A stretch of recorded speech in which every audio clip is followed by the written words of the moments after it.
ವಾಪಸ್ ಬಂದೆ.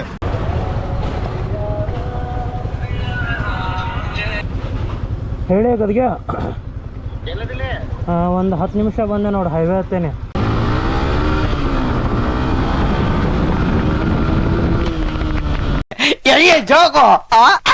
ಇದೇನು ಗುರು, ಲೇ ಲಡಾಕ್ ಪಾರ್ಟ್ 2 ಆಗಿದೆ ಹುಬ್ಳಿಲಿ.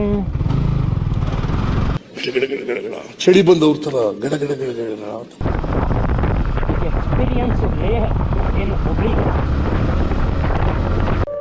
ನನಗಂತೂ ಈ ಜೀವನವೇ ಬೇಸರವಾಗಿ ಹೋಗ್ಬಿಟ್ಟಿದೆ.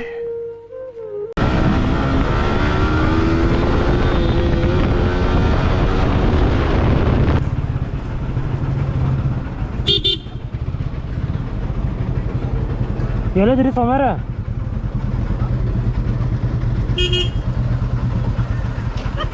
ಹೆಂಗೆ ನಾವು ಸೂಪರ್. ಇಲ್ಲಿ ಇರಬಾರ್ದಾಗಿತ್ಲೆ. ನಾನು ಸೈಂಟಿಸ್ಟ್. ಯಾವ ಸೈಂಟಿಸ್ಟ್? ಏನು ಇನ್ವೆಂಟ್ ಮಾಡಿದ್ದೀನಿ ನೀನು ಈ ಜಗತ್ತನ್ನು? ನಗು ಬರ್ಲಿಲ್ವಾ? ಹೌದಾ? ಎಷ್ಟನೇ ಇಸ್ವಿ ಒಳಗಪ್ಪ? ಕ್ರಿಸ್ತ ಪೂರ್ವ ಹಾಂ -1. ಹಂಗೂ ಇತ್ತನ? ಹೌದನ್? ಸ್ವಾಮಿಗಳು ನೀವು ಹೆಂಗೆ ಹೇಳ್ತೀರ ಹಂಗೆ. ಹಿಂಗೆ ದರ್ಶನ ಚಲೋ ಐತೆ ನಾವು. ಏನಂತ ಗದ್ಗೆ ಕಾಲೇಜ್ ಲೈಫ್ ನಾವೆಲ್ಲ ಹಂಗೆ ಎಂಜಾಯ್ ಮಾಡಿದ್ವಿ ನೋಡಲಿ. ಹೆಂಗೆ ಹುಡುಗರು ಅವಾಗ ಹುಡುಗರು ಅಯ್ಯೋ ನಿನ್ನ ಈ ದುಃಖ ನನಗೇನು ಅರ್ಥ ಆಗೋದಿಲ್ಲ. ಏನು ಲೈಫ್ ಎಲ್ಲ ಅದು ಅರ್ಥ ಆಕೈತೆ ಅನ್ನೋದು ದೊಡ್ಡ ಸುಳ್ಳು. ಅದಕ್ಕೆ ನಮಗೇನು ಅರ್ಥ ಆಗೋದಿಲ್ಲ ನಿಮ್ಮ ದುಃಖಗಳು ನಿಮ್ಗೆ, ಹೌದಿಲ್ಲ? ಏನು ಮಾಡೋ ಸಂಕೇತ ಜೀವನ ಹೆಂಗೆ ಬರುತ್ತೆ ನಮಗೆ. ಈಗ ನಾವು ಹೋಗ್ಬೇಕು ಅನ್ಕೊಂಡಿರೋ ರೂಟ 11 ಜನದ ಗಣಪತಿ ಹೋಗ್ತಿರ್ತಾವೆಲ್ಲ ಫುಲ್ ರಶ್ ಆಗ್ತೈತೆ.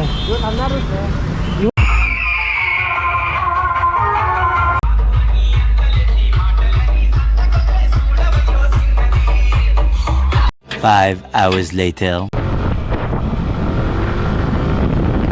ನಾನು ಮುಖೇಶ್ 1 ವರ್ಷ ಗುಟ್ಕಾ ಜಗ್ದಿದ್ದೆ. ನಮ್ಮ ಸ್ವಾಮಿಯವ್ರ ಮನೆ ಇಲ್ಲೇ ಎಲ್ಲೋ ಐತಿ. ಅವನ ಏನೋ ಹಾಕ್ಯಾರ್ತಾ ಇಲ್ಲ. ಇವ್ರ ಮನೆಗೆ ಬರಬೇಕು ಅಂದ್ರೆ ಅದು ಏನೋ ಸುತ್ತಿ ಬರುವಂಗಪ್ಪ. ಸುಮ್ಮನೆ ಹಂಗೆ ಬಂದಿರು ಬರ್ತಿದ್ದೆ. ಆ ಗಿಡ ಬೆಳೆಸಿ ಒಂದ್ರ ನೆಳೆ ಬೀಳ್ತಾವ. ಏನ್ಲೇ ಭಾಳ ದೊಡ್ಡದೈತಪ್ಪ ಗಿಡ.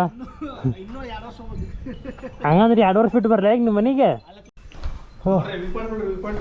Wow, what a great view point. Kargil. ಹಾಂ, ಕಾರ್ಗಿಲ್ ಇಲ್ಲೇ ಐತೆ ನೋಡ್ಲಿ. ಕಾರ್ಗಿಲ್ ಯಾವುದು? That is. ಓ, ಕಾರ್ಗಿಲ್ ಏನದ? ನಿಮ್ಮ ಮನೆ ಏನು? ನಮ್ಮ ಮನೆ ಇದು ಕಾಶ್ಮೀರ್. ಓಹೋ, ಕಾಶ್ಮೀರದಲ್ಲಿ ಬಿಸಿಲು ನೋಡಿ. ಕಾಶ್ಮೀರಕ್ಕೆ ಬಂದಂಗ ನಮಗೆ. ಹಾಂ,